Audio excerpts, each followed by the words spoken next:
साथियों सलाम, नमस्ते, सत श्री अकाल और जय भीम जोहार। बिहार में कैसी बहार है और कितना गुलजार है बिहार, इसकी खबरें आप तक जरूर पहुंचेंगी, लेकिन हम चीर फाड़ वैसी नहीं करेंगे जैसी अपेक्षा है। लेकिन कुछ बातें होंगी अब परत दर परत उधेड़ी, और इसके उधेड़ने की जिम्मेदारी GTODlive.com आप देखते होंगे जरूर, हमारी वेबसाइट है दोस्तों, उसके जिम्मेदार है, प्रभारी है, देखते हैं अभिषेक सिंह, आप फ्रेम में देखें। और बिहार की खबरों पर बहुत ही बारीक नजर इनकी रहती। तो आज मैंने सोचा क्यों ना इनसे ही समझा जाए कि बिहार में आज जो मंत्रिमंडल का विस्तार हुआ है, क्योंकि जब पहली बार सम्राट चौधरी ने शपथ ली थी तो उनके साथ दो डिप्टी सीएम उन्होंने शपथ ली थी। आज बाकायदा मंत्रिमंडल का विस्तार हुआ और बड़े पंडाल सजे, गांधी मैदान पटना का ऐतिहासिक मैदान, वहां और जैसे अपेक्षा थी प्रधानमंत्री नरेंद्र मोदी की उपस्थिति रही, गृह मंत्री अमित शाह रहे, रक्षा मंत्री राजनाथ सिंह रहे।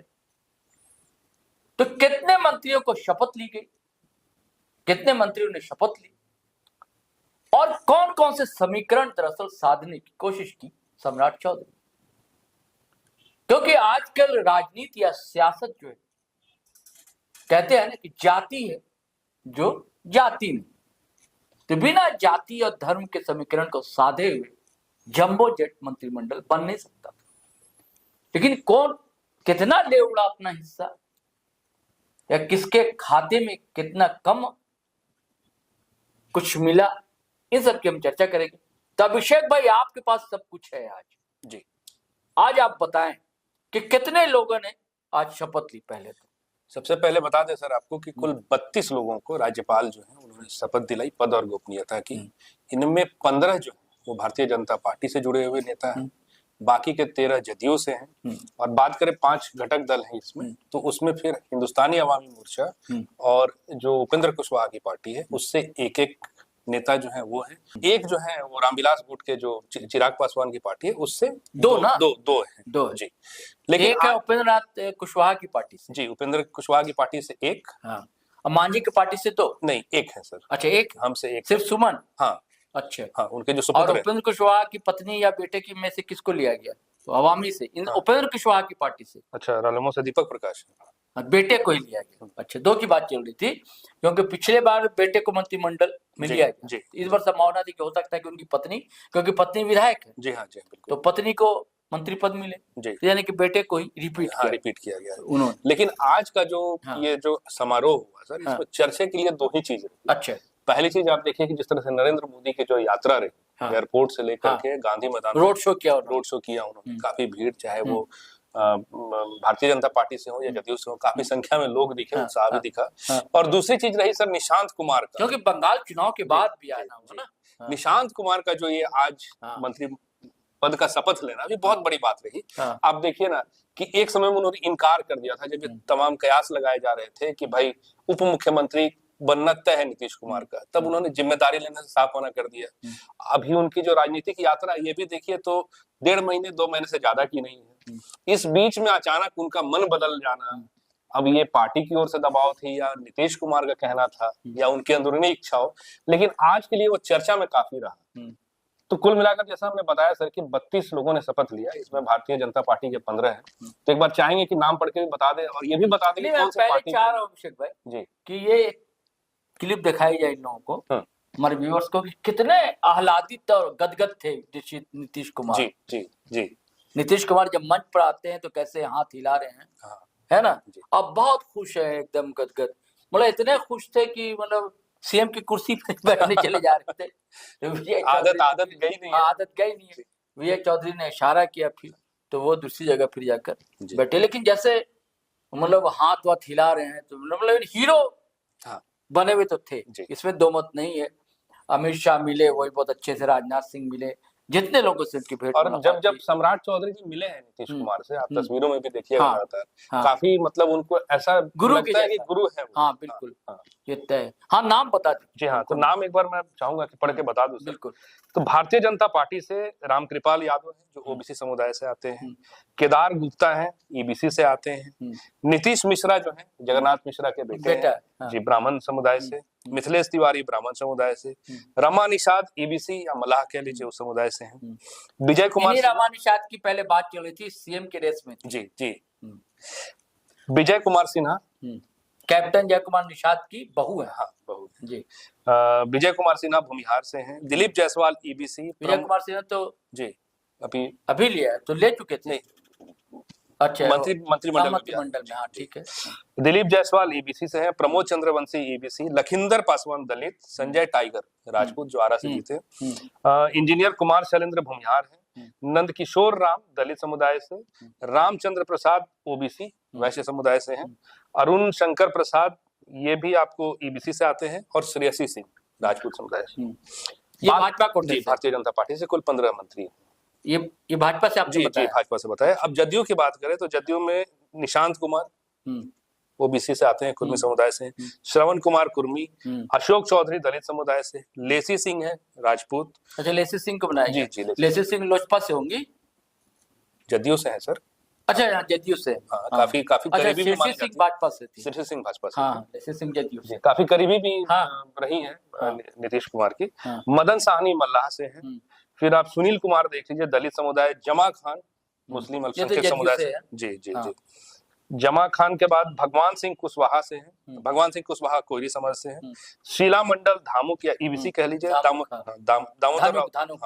दामोदर राव भी धानुक से हैं ईबीसी, बुल्लो मंडल पहली बार शामिल, इसका था कि होंगे कि नहीं होंगे ये बात चल रही, ईबीसी से हैं। फिर आपको रत्नेश सदा ये भी काफी चर्चित रहे हैं, दलित समाज, दलित से आते हैं, अल्पसंख्यक मंत्री भी रहे हैं पिछले कार्यकाल में। श्वेता गुप्ता है जो बनिया समुदाय से आती हैं। लोजपा की बात करें तो लोजपा से दो नाम है, जैसा आपने बताया पहले, संजय पासवान दलित और संजय सिंह राजपूत समुदाय से। हिंदुस्तानी आवाम मोर्चा से वही संतोष मांझी का नाम है, जी दलित है। और ये रालोमो से जो है ये दीपक प्रकाश है, जी जी जी, ये कुशवाहा। तो किस जाति समूह को ज्यादा प्रमुखता दी गई? देखिए सर, अगर बात करें अत्यंत पिछड़ा वर्ग की, अच्छा, तो उससे 9 मंत्री जो है शामिल है, सबसे ज्यादा वो है ओबीसी से, सबसे ज्यादा अत्यंत पिछड़ा वर्ग से, ईबीसी से, जी अच्छा। और इसके बाद जो दूसरा है ओबीसी से है, ओबीसी से 7 जी 7 लोगों को मंत्रिमंडल पद की शपथ दिलाई गई। अच्छा, और अपर कास्ट से? अपर लोग कह रहे कि भूमिहारों को ज्यादा जगह मिली है। नहीं, ऐसा है, भूमिहार हैं और राजपूत हैं, ब्राह्मण भी जैसा आपको बताया जगन्नाथ मिश्रा के बेटे हैं, वो भी हैं। फिर एक और नाम लिया था सर हमने अभी, मिथिलेश तिवारी। मिथिलेश तिवारी भी जो है वो ब्राह्मण समुदाय से। किस पार्टी से? ये भारतीय जनता पार्टी।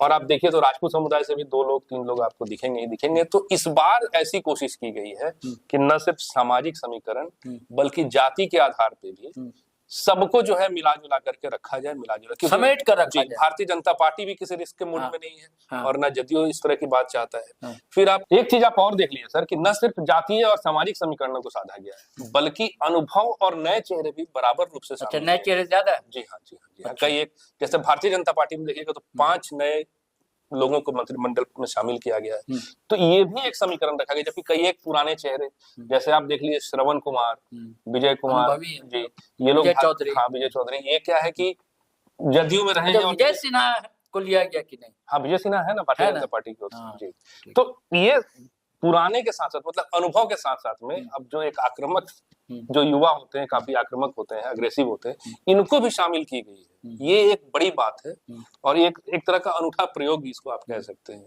इस बार जो। नहीं, लेकिन अब सवाल उठता है कि क्या निशांत को डिप्टी सीएम बनाया जाएगा? देखिए सर, अगर ये बात होती, ऑलरेडी 2 मुख्यमंत्री तो है ही, अभी मान लो किसी को हटाए यदि कोटे से जो, तो फिर इसकी अगर ऐसी बात होती तो फिर उस समय ही क्यों नहीं बन गए होते? तैयार नहीं तो सर 60 दिन में कितना तैयार हो गए? अच्छा। ये भी तो एक बात है।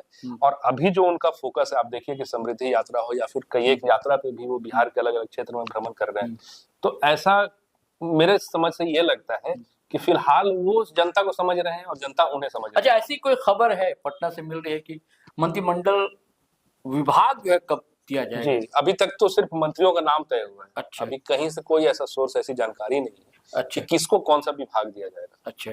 क्योंकि अंत तक तो देखिए, तो भारतीय जनता पार्टी की ओर से तो ये एक सवाल ही बना हुआ था कि कौन कौन से लोग हैं। यही चर्चा हो रही थी कि लिस्ट का नाम फाइनल हो गया, इतने लोग मंत्रिमंडल में रहेंगे, लेकिन कौन कौन से रहेंगे ये भी बहुत आखिरी वक्त पे पता चला है। तो मंत्रिमंडल का विस्तार तो हो गया। कुल मिला के देखिए सर, तो एक तरह से चुनौती तो है सम्राट चौधरी के सामने। एक स्पष्ट साथ कर चलना जी, सबको। एक स्पष्ट जनादेश, एक बड़ा मंत्रिमंडल, अभी विभागों का जो है बंटवारा बाकी है, इसको लेकर के खींचातानी, दो बड़ी पार्टियों में सामंजस्य को बनाना, एक दूसरे को साथ लेकर के चलना, ये एक बड़ी चुनौती तो है। अब आने वाले वक्त पे देखिए किस हद तक इसको साधने में ये सफल होते हैं, भारतीय जनता पार्टी सफल होती है। नहीं, आप सही कह रहे हैं अभिषेक भाई।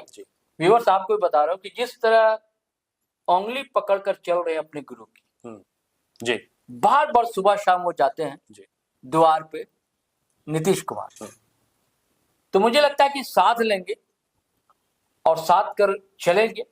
सबसे पहला काम है वो गृह मंत्रालय उन्हीं के पास है। अपराध का गिराफ जिस तरह से बढ़ा हुआ है साथियों बिहार, इस पर कंट्रोल तो लगाना होगा, क्योंकि इससे छवि लगातार बिगड़ रही है। और निशांत कुमार कह चुके हैं कि जो 3C था, उनके बाबूजी कहे थे, यानी कि नीतीश कुमार का, कि कॉमनलिज्म में करप्शन और क्राइम, इस पर कंट्रोल रखना बेहद जरूरी है। आज इतना ही, हम दोनों को इजाजत दीजिए, लेकिन आपसे गुजारिश है कि अगर आप पहली बार आए हैं तो हमारा चैनल सब्सक्राइब कर लीजिए, फेसबुक पर देख रहे हैं पेज फॉलो कर लीजिए, और वीडियो हमेशा की तरह धनाधन शेयर कीजिए, लाइक कीजिए, कमेंट कीजिए। हम दोनों को आज्ञा दीजिए, इजाजत दीजिए। जय हिंद, जय भारत।